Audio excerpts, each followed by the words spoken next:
আজি মেনকা চাহ বাগিচাত চাহ মজদুৰ সংঘৰ ধৰ্ণা কাৰ্যসূচীত বিজেপি চৰকাৰে চাহ শ্ৰমিকসকলক প্ৰতাৰণা কৰাৰ অভিযোগ। চৰকাৰে আমাক এটা বহুত দিন ধৰি কথা দিছিলে 351 টকা চাহ শ্ৰমিকৰ দৰমহা বৃদ্ধি কৰিম বুলি, কিন্তু চৰকাৰে আজিলৈকে আমাক মিছা কথা কৈ আছে।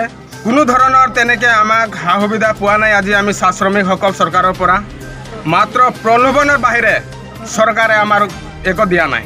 আমাৰ দুখীয়া ৰাইজে যেতিয়া ৰিটায়াৰমেণ্ট হৈ যায়, তাৰপিছত আমাৰ ৰিটায়াৰমেণ্ট হোৱাৰ পিছত আমাৰ দুখীয়া ৰাইজে থাকিবলৈ ঠাই নাপায়, কিন্তু চৰকাৰে আজিলৈকে চকু খোলা নাই। এই দুখীয়া ৰাজ্যৰ কি হৈ আছে, এই শ্ৰমিকৰ কি হৈ আছে, চৰকাৰে মাত্ৰ নিজৰ গদ্দিটোহে চিন্তা কৰি আছে।